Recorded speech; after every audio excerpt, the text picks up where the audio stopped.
Olá pessoal, tudo bem com vocês? Sejam todos muito bem-vindos aqui ao Clube dos Dividendos e hoje, sexta-feira, dia 1º de setembro, o papo não poderia ser diferente, embora esse vídeo aqui será compartilhado no sábado, muito provavelmente. Falarei sobre a Vale. Brunão aqui no Clube dos Dividendos no YouTube comentou em diversos vídeos para vocês. Pessoal, sazonalidade do minério de ferro tá para começar a aquecer ali para a segunda quinzena de setembro. Pois bem, pessoal, acho que queimou a largada e eu errei, né? Já no final de agosto tivemos uma boa largada de alta aí para o minério de ferro e a Vale veio junto. E eu vou comentar, pessoal, esse vídeo aqui vai ser todo elaborado para você que é acionista da Vale, tá? Mas na parte tática, então como vivenciar, experimentar, né, esse ciclo de alta, esse novo ciclo de alta que existe. Hoje, sexta-feira, por exemplo, só Petro e Vale, pessoal, performaram mais de 1.000 pontos no Ibovespa. Tá? Então, Vale emprestou 828 pontos para o Ibovespa. A Petrobras não passou dos 400, então Vale foi o dobro da Petrobras hoje em relação ao seu percentual, a sua contribuição para a alta do Ibov. Tá? Então, parabéns para você, acionista da Vale, vamos falar sobre ela. As pautas do vídeo serão notícias, fluxo de notícia positivo para a Vale, certo? Bastante fluxo de notícia positiva, alguns não só notícias, não só dados econômicos, mas também fato na economia real aqui do primeiro semestre. Tá? Então esse gráfico eu vou explorar bastante com vocês. Depois passamos aqui pelo desempenho operacional do segundo trimestre de 2023, um pouquinho da situação atual de acomodação de preços e volume de vendas, minério de ferro, e aí sim terminamos com Vale Stock, né, a ADR, e Vale Brasil Futebol Clube. Beleza, pessoal? Essas serão as pautas do vídeo. Disclaimer na tela. Convido a todos a se inscreverem aqui no canal. Pessoal, o Clube dos Dividendos fala de small cap, fala de ações de valor, fala de Vale, fala de Petro. Então deixe um comentário, uma empresa qualquer, que eu vou sim ler o seu comentário e analisar e postar aqui o vídeo. Recentemente eu parei um pouquinho de postar porque estou na correria e parceria com Genial. Também aqui investindo em um novo treinamento educacional para o canal, para compor aqui uma demanda que vocês me pedem de análise técnica. Pois bem, mas eu volto e respondo e sempre anoto. Tá? Mesmo que eu não responda, eu sempre anoto o seu comentário para fazer o vídeo sobre o ativo que você me pediu. Então ative as notificações, deixe seu like se você já curtiu aí a pauta do vídeo, tá? E considere se inscrever. Bom, vamos lá, pessoal. Vale 5,44%. Chama atenção. Acho que só pela porcentagem, e hoje foi um dia específico onde ela levou o Ibovespa nas costas, tá? Embora o Ibovespa não tenha tido, né, o dia inteiro de alta, a Vale foi o grande protagonista, tá? Notícias, pessoal. Ontem, tá? De quinta para sexta, saiu o PMI de Caixin, PMI de manufatura, o industrial, aquele que muito conectado com infraestrutura, muito conectado com minério e também com siderurgia. PMI industrial, Caixin volta a patamar de expansão, volta acima de 50, foi de 51, tá? E todo o consenso de mercado ainda era abaixo de 50. Então essa foi uma notícia que a madrugada foi digerindo positiva para os emergentes e que culminou na sexta-feira com a Vale antes da abertura, as ADRs já estavam subindo 3%. Tá? Então essa é uma notícia muito boa, créditos aqui para o pessoal do Dow Jones, créditos também para o Valor, onde eu peguei somente essa headline, tá? Isso foi publicado aí dia 1 de setembro à meia-noite e 12, tá? Então durante a madrugada de sexta-feira o pessoal já havia ali um tempero ótimo para a Vale, ótimo para as empresas conectadas com China, principalmente para o setor industrial, tá? Mais um fluxo de notícia, esse acabou de sair, pessoal, 47 minutos atrás, JP Morgan, né, eleva a recomendação para compra e ações saltam 6% hoje. Então, bancão gringo elevando as suas recomendações. Então, fluxo, pessoal. Quem aperta o botão de ETF, quem aperta o botão de emergente, tem o botão da Vale também. É uma ação que tem ADR. Tá? É uma ADR muito bem negociada, como eu mostrei aqui nesse gráfico. Essa é a ADR da Vale. Tá? Então, dá-lhe recomendação em ADR da Vale. JP Morgan, o maior banco de investimento aí do mundo, provavelmente. Tá? Gigantesco. Mandou bala e recomendou hoje, sexta-feira. Tá? Então, mais um fluxo de notícia. Obviamente que de olho no Caixin. Tá? Sem dúvida nenhuma no PMI Caixin. Então é importante olhar para a China, que tem essa sazonalidade, pessoal, de crescer na manufatura mais para o fim de ano.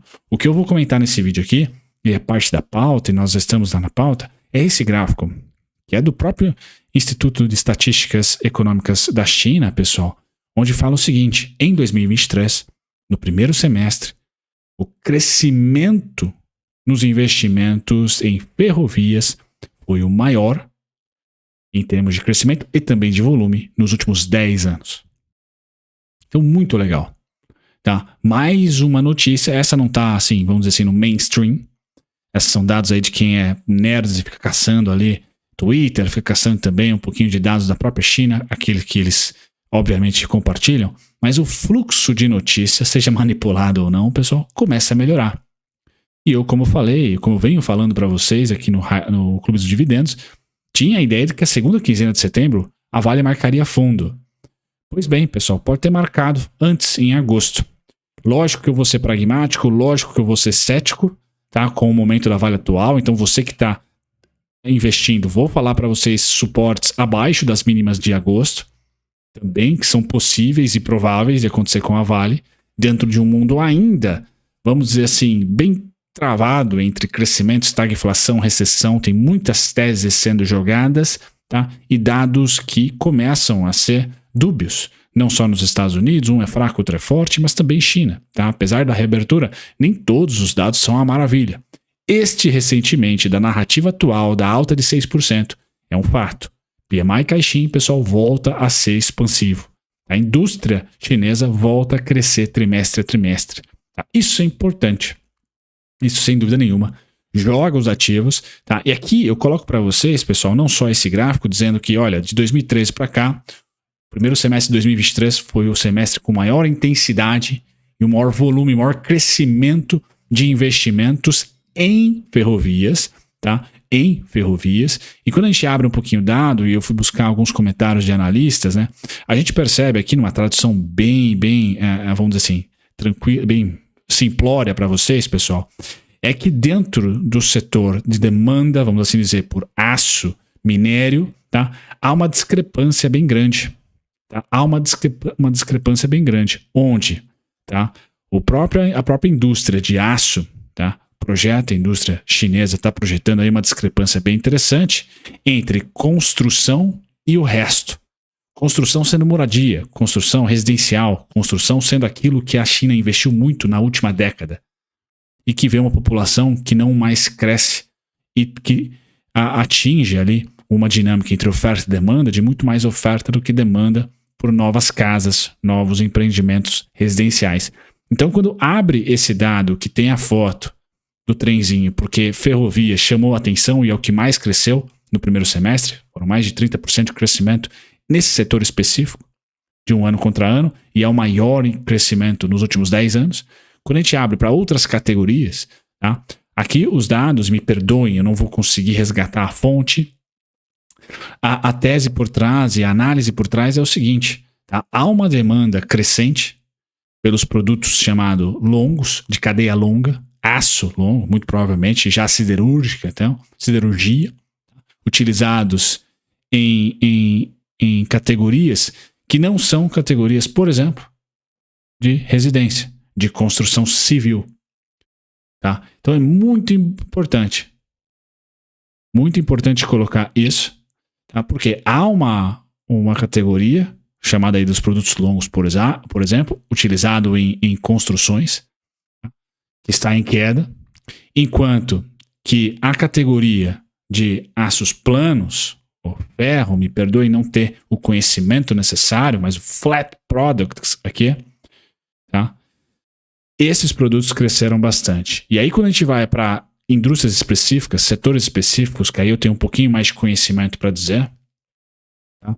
A gente consegue encontrar agora com uma pesquisa, não é um dado oficial chinesa, mas é uma pesquisa da empresa MySteel, ou MySteel, tá? MySteel, que é essa companhia aqui, perdoe. Deixa eu grifar para vocês, caso vocês queiram pesquisar, de repente assinar algum tipo de relatório aí, quem gosta de gringo, tá? Então, a partir da pesquisa feita pela MySteel, tá?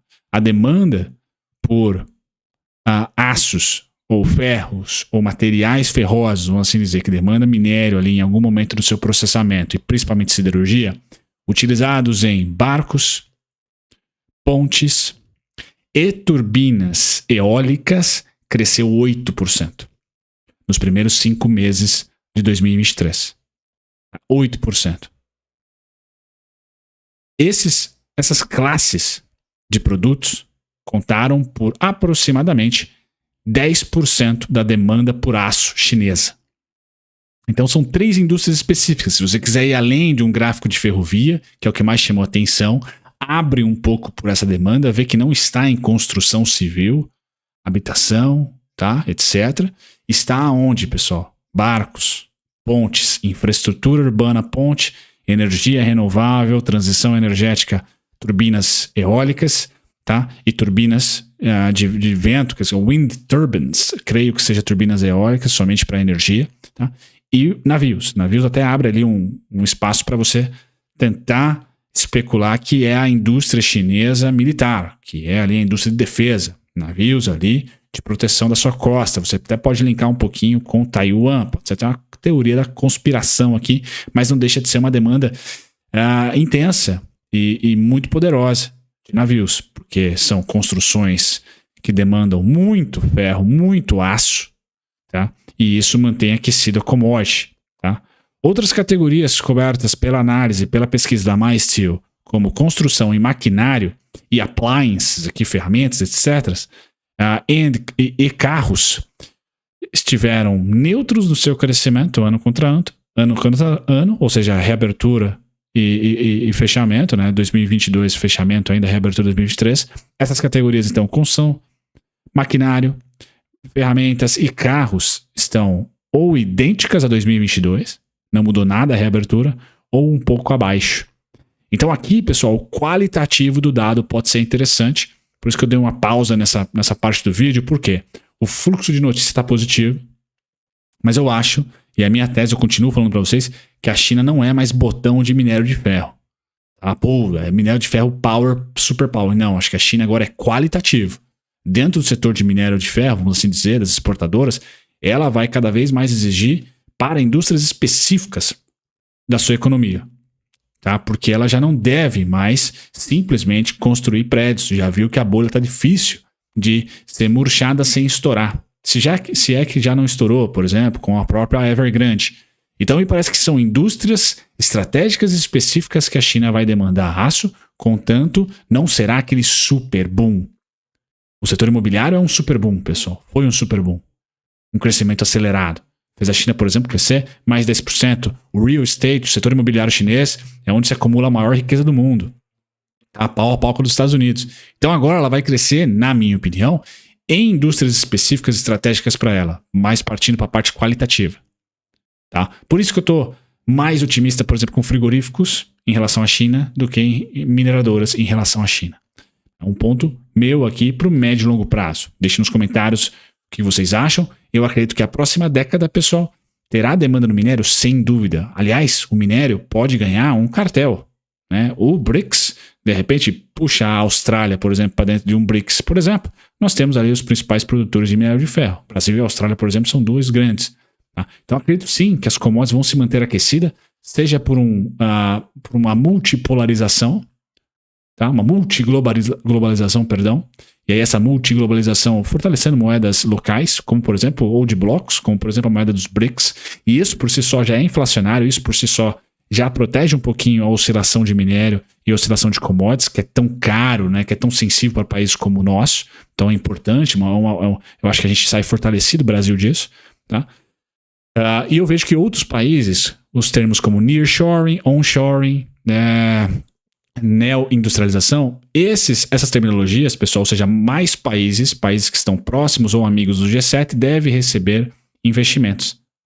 Porque só depender da China, a pandemia mostrou que não é muito legal. Quando tem lockdown lá, por exemplo, há uma superinflação de problema de gargalo de produção. Então, essas duas teses, pessoal, blocos fortalecidos perante o dólar, tá? E essa idiosincrasia, se é que existe essa palavra, entre diferentes polos industriais que podem surgir. Ou os países ricos reindustrializando algumas indústrias, demandando commodities, ou países vizinhos, próximos e amigos desses países ricos vão receber investimento para tirar um pouquinho da manufatura da China. Beleza, pessoal? Aqui, voltando para Vale, dados sólidos operacionais, produção de minério cresceu, produção de cobre cresceu. Importante, pessoal, olhar para o Salopo. O Salopo vai ter um ramp-up, né? Aquela palavra bonitinha da Faria Lima, ou seja, vai ter um aumento de produção de cobre importante. Então a Vale, no micro, pessoal, está muito bem, obrigado. tá muito bem, obrigado. Tá? Não tenho que se cornetar da Vale aqui, tá? Nem o desinvestimento recente, nada eu vou cornetar aqui da Vale. Tá? Eu só gostaria de falar que China não é mais um botão de compra e venda. Eu acho que a gente tem que ser um pouco mais criterioso nessa próxima década. Tá? E isso, obviamente, não envolve o curtíssimo prazo, os preços das ações agora. É só ali para eu, de repente, plantar uma sementinha para vocês nos comentários darem a sua ideia e também na sua tese de investimento da Vale ter muito carinho aí em quais são os seus destinos de exportação que podem, vamos dizer assim, ter mais diversidade nos próximos anos. O EBITDA foi impactado no segundo TRI devido ao menor preço do minério, tá? E também o impacto no câmbio, então foi um resultado pífio. Perdão, pessoal, não foi um resultado pífio, mas Vale, Petrobras, resultados abaixo de 2022. No caso da Vale, abaixo de 2021. E é isso, por isso que nossa bolsa está ciclando de lado há 2 anos, não só por política monetária, mas também porque preço de barril de petróleo atingiu sua máxima em 2022 e de minério em 2021. Quando eu olho para essa máxima, a gente vem para o gráfico de minério de ferro, que não nos deixa mentir. Tá? Então não só o câmbio se valorizou, o real se valorizou, mas o minério cedeu. O minério cedeu. Estamos aí no terceiro ano, indo para o terceiro ano, de topos descendentes. E fundos também descendentes. Qual que é o meu cenário para o ano? Venho comentando com vocês, pessoal. É a primeira vez que nosso minério vai parar de fazer fundos descendentes. Eu não tenho o cenário do 69 nem do 61. Tampouco do 58. Tá? Eu tenho o cenário agora de 2016 a 2018. Ou seja, estabilização de preços. Portanto, sempre que o minério esse ano, pessoal, chegar nas máximas da minha estabilização, eu vou dizer, pessoal, não é muito interessante aumentar os aportes. E nós estamos fazendo aqui uma consolidação nesse momento, onde eu tenho esses principais pontos em vermelho aqui. O amarelo que vocês estão vendo, que fica até melhor, vou apagar. A região amarela é meu cenário base. 123,65, 120,55, 113 e 40, 117,40. Pessoal, estamos a 115,70. Tá? Então, estamos mais na parte superior do que na inferior. Eu não acredito que o minério de ferro vai dar uma empinada o suficiente para levar os preços aqui, por exemplo, a 154, muito próximo de 2022. Tá? É possível, tudo é possível, pessoal. Mas eu tenho que ter um cenário base. Então, o cenário base, se eu fosse um investidor da Vale agora, eu estaria, principalmente nesse momento, comprando menos. Deixa subir. Vou comprando menos e engordo as minhas compras a partir, por exemplo, dos pontinhos que eu tenho técnico da Vale 3, tá? Que é lá o 63,18, já tocou, espero ter gerado valor para vocês, 62,44, que está desde 2021 com esses pontos, desde 2022, pós-PEC dos precatórios aí, com esses pontos, 63,18, 62,81, 62,44, tá? E ainda é viável, é possível, é provável, tá? Eu diria que até é provável, certo? Que a Vale, no curtíssimo prazo, nos próximos 3 a 6 meses, venha visitar os 59,58. Os 57,15, principalmente, que é meu último ponto, tá? Derradeiro para a Vale, nesse curto espaço de tempo. Agora, você que está me assistindo, tá dando de ombros, vamos assim dizer, no bom sentido, tá bom, pessoal? Fala assim, não acho, não é minha tese, cara. VWAP, tocou aqui, sempre que invadiu o VWAP é desconto, essa linha azul, tá? Vídeo na descrição explicando como ancorar o VWAP da maneira correta, vamos assim dizer. Tá na hora de apostar em um ciclo de alta. Pois bem, pessoal, vamos para o ciclo de alta, porque ele existe. Tá? O ciclo de alta tem que necessariamente, na minha opinião, partir no mínimo de 2021, que foi o topo. Tá? Então pega 2021, mínima e máxima, projeta R$ 101,48. Pega 2022, projete, vamos projetar também. A gente vai estar de olho num ativo, 97,19.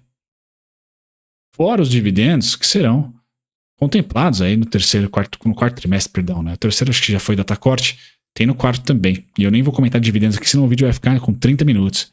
Tá? Mas agora, na parte tática e final desse vídeo, pessoal, qual que é o universo e o contexto que importa para mim da Vale? Tá aqui, ó. Esse é o contexto que importa. O que eu quero dizer com isso, pessoal? 63,18, 62,81, 62,44 começa o desconto. E são pontos específicos de desconto. Depois, 59,58 e a melhor compra, 57,15. Porque a melhor compra é mais barata. A única coisa que a gente controla como holder é preço e intensidade da entrada. Tá? Para cima, onde que ela deixa de ser atraente para mim? A partir dos 69,50. Depois dos 72,62 pode ser a máxima desse segundo semestre. os 75 e 74, para mim, é o último alvo que eu tenho para esse semestre, 2023. 75 e 74. Certo, pessoal? Errei. Pois bem, abaixo dos 57,15 eu erro e acima dos 75 e 74, em 2023 eu erro. Tá? Então, dentro desse cenário, pessoal, ele existe praticamente desde a PEC dos precatórios. Esses pontos que vocês estão vendo ali, assim, com mudança de data X, né? Porque meu gráfico é sempre ajustado, é isso. Eu tenho para o minério de ferro, não em 2022, mas com certeza em 2023, o estancamento da queda. 2022, no segundo semestre, mais para o final de setembro, eu também tinha o estancamento de queda, só que ele rompeu a mínima de 2021. Então nós tivemos um rompimento ano passado. E aí eu tenho argumento para falar assim, pô, beleza, a China está fechada, lockdown por mais tempo do que o mercado esperava. Agora, em 2023, eu não tenho esse cenário que vamos perder essa mínima aqui. A China está aberta. Beleza? Então, acho que a gente fica aqui cozinhando. Para depois, vamos ver a tese do mundo. Se é de crescimento com inflação baixa. Ou se, de fato, a gente só vai ter as commodities laterais. E essa, pessoal, é a tese mais pessimista que eu tenho. De commodities laterais. Eu não tenho a tese no curtíssimo prazo de commodities enxugando muito para baixo. Como um 2014, por exemplo. O gráfico não mostra aqui, mas se eu tirar o zoom, olha o 2014 como foi chocante. Queda. Certo, pessoal? E o mercado rima, né? Se nós olharmos a queda de 2014 a 2016, vai ser muito parecida com a queda de 2021 a 2023. Vamos fazer exercício aqui no minério? Caiu 64% naquele momento. E atualmente, um pouquinho mais. Só para dar aquele tchan, 68. Tá? Então a história, ela não se repete, mas ela rima. E até pela rima, que eu não acho que a gente perde aqui. Tá? Não acho que a gente perde, não é cenário base. Vamos subir uma pancada direto? Não, a gente vai cozinhar um pouquinho. A gente cozinha um pouquinho. Esse pouquinho eu acho que ainda faz parte de 2023. Errei, pessoal, sensacional. Tomara, Vale rompe máximo e Ibovespa muito provavelmente vai ficar mais próximo dos 130 do que dos 110, dos 115, dos 102, dos 90 e poucos. Então nós precisamos da Vale bombando. Tá?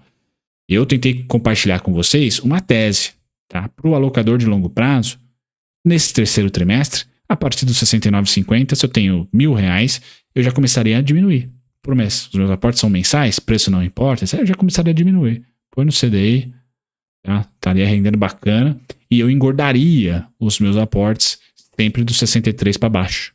Ponto final. Só isso que importa na parte tática e técnica quando a gente usa gráfico. Tá? E para quem está otimista, está indo na parte de expansão de ciclo econômico de preços, pessoal. Poxa, não existe diminuição de aporte agora. Para quê? Está no começo de um novo ciclo. Que ciclo, pessoal? Ou 2022, tá? ou 2021, perdão, ou 2022. Manda ele para cima. Vai com tudo. 197,19, 101,48. Então não existe parcial para essa tese de expansão. Minha tese é que ainda estamos lateralizados, estagflacionados, vamos assim dizer, no mundo. A China não. A China está com deflação. Ela pode mandar a bala no fiscal à vontade. Beleza? Feito isso, um grande abraço. Até o próximo vídeo. Tchau, tchau.